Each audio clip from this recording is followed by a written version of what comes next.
What was your family take? Family अभी मैंने तीसरा अटेम्प्ट था मेरा एंड द थिंग वाज कि लास्ट 2 अटेम्प्ट में मेरी 97 पॉइंट समथिंग परसेंट आई थी, काफ़ी क्लोज से रहा था। तो मेरे पेरेंट्स ने कहा था तू हिम्मत मत हार। जो आगे रहता है उसको अगर ब्रेक मिले तो भाई इतने हताश निराश मत हो। हाँ, क्योंकि इजी नहीं होता।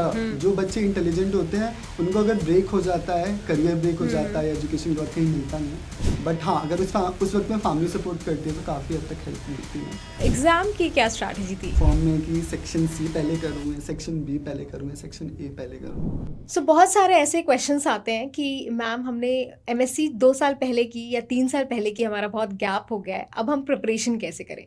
तो प्रिपरेशन स्ट्रैटेजी और सक्सेस स्टोरी दोनों हमारे पास है।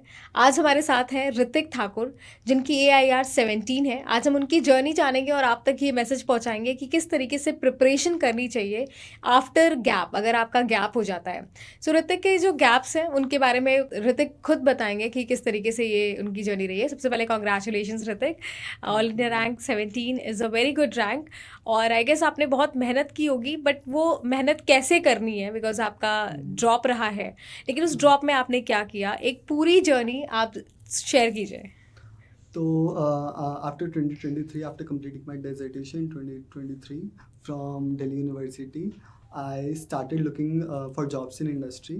So I gave interview for a lot of roles like medical writer, research biologist, content writer, and even for lecturer position.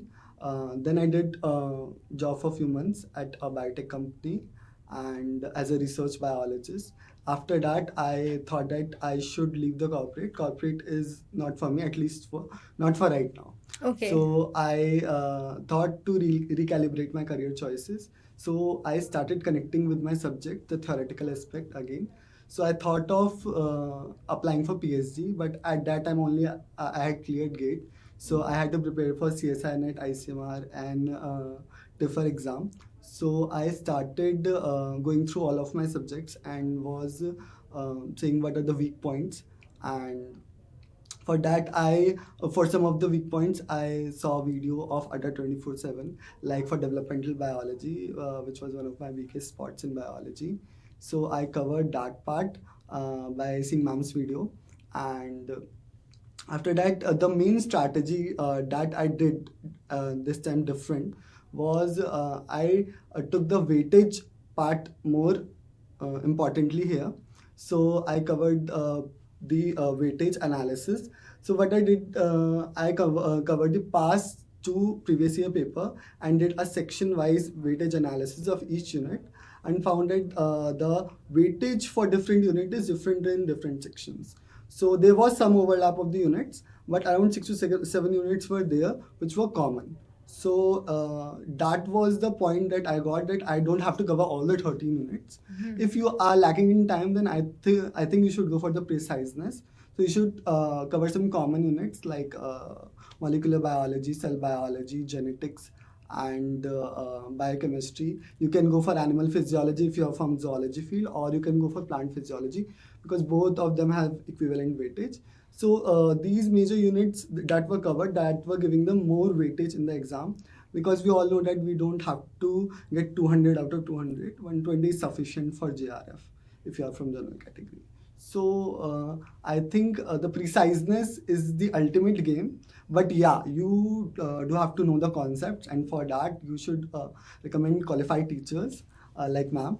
So that was my strategy. It was simple and basic, but it is quite effective. Okay, तो अगर if we see the strategy, they he was very sure कि नहीं analysis करनी है। सबसे important जो माना जाता है कि भाई आप एनालिसिस करो कि किस तरीके का पेपर आया था। बहुत सारे स्टूडेंट्स को पता ही नहीं है एनालिसिस कैसे करते हैं, बट एक अगर आप मेच्योर इनफ हैं टू सी द क्वेश्चंस, आपको यही बोला जाता है कि पेपर में देखिए कौन से वो टॉपिक्स हैं जो ज़्यादा पूछे जा रहे हैं। रिपीट हो रहा है। यस, और अगर आप 5 to 6 मिनट भी, क्योंकि आप अटेम्प्ट उसी 5 से 6, आप 13 भी पढ़ के जाओ ना तो आप 5 से 6 से ही अटेम्प्ट करते हो। तो इन्होंने बहुत अच्छा स्ट्रैटेजी किया कि नहीं, ही was very sorted in his head कि नहीं एनालिसिस कर रहा है, 5 से 6 यूनिट्स मुझे सेलेक्ट करना है जो कि स्कोरिंग है, like biochemistry, cell biology. And yes, आप किसी पे ट्रस्ट भी कर सकते हैं, जैसे इन्होंने कहा कि नहीं आप टीचर्स से भी हेल्प ले सकते हैं। जिस अगर आपको कोई वीक स्पॉट है और वो वेटेज वाली यूनिट है, then definitely you can cover that with the help of teachers. Okay, अब अगर मैं आपसे पूछूं कि what was your family take, because going for PhD for male candidates specially, और लीविंग द जॉब, अगर आप जॉब भी कर रहे थे आई गेस, तो ये चीज़ कैसे फैमिली में आपने एडजस्ट की, कैसे एक्सप्लेन किया पेरेंट्स को? फैमिली का मेरी फैमिली हमेशा से मेरे को लेके है कि तुम जो भी, क्योंकि मैं हमेशा से थोड़ा वैसा बच्चा रहा हूँ जो कि अच्छा परफॉर्म करता है, ओके तो ओके। पेरेंट्स, इंडियन पेरेंट्स कहीं ना कहीं उन बच्चों को थोड़ा ब्रेक दे देते हैं। एंड मेरी फैमिली, अभी मैंने तीसरा अटेम्प्ट था मेरा, एंड द थिंग वाज कि लास्ट 2 अटेम्प्ट में मेरी 97 पॉइंट समथिंग परसेंटाइल थी, काफ़ी क्लोज से रहा था।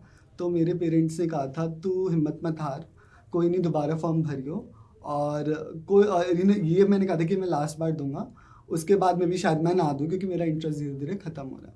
तो उन्होंने कहा ठीक है कोई बात नहीं, तो अपने आगे जॉब का ढूंढ, जो तेरे को करना है कर, हम तेरे साथ हमेशा हैं, एंड डजेंट मैटर तू पीएचडी करे या ना करे, नेट क्लियर करे ना करे, हमारे लिए तो अभी भी ब्रिलियंट ही है।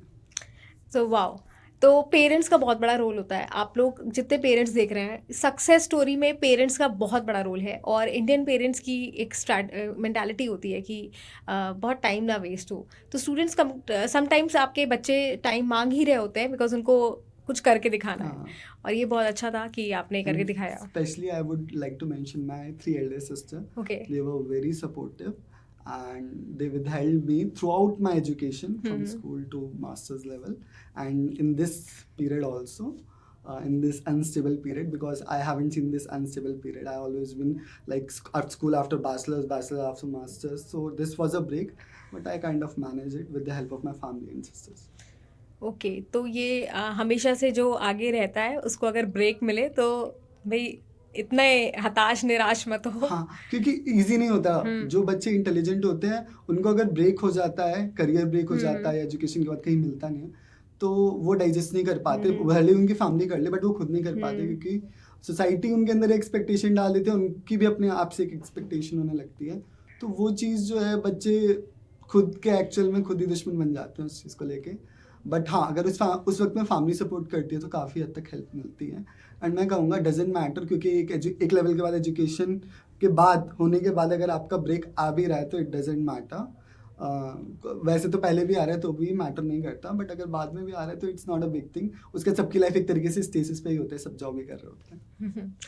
ओके, अच्छा लास्ट क्वेश्चन, एग्ज़ाम की क्या स्ट्रैटेजी थी एग्जामिनेशन हॉल के अंदर, बिकॉज वो सब कुछ बदल देता है एग्जामिनेशन का डायनेमिक्स। ये तो मैंने देखा है, मैंने हर फॉर्म में कि सेक्शन सी पहले करूँ, सेक्शन बी पहले करूँ, सेक्शन ए पहले करूँ, और ये भी ना बच्चों के अकॉर्डिंग डिफरेंट मेरे हिसाब से वर्क करता है। क्योंकि जैसे बायोलॉजी में कुछ बच्चों की मैथ्स अच्छी होती है लेकिन कुछ बच्चों की बहुत बेकार होती है।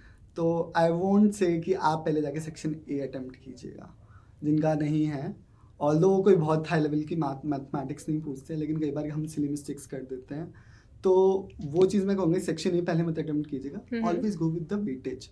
सी section contains 50% of the paper, go for the C section as it is experimental as well. So your brain also get trained in that 1.5 hour while you are attempting the C section.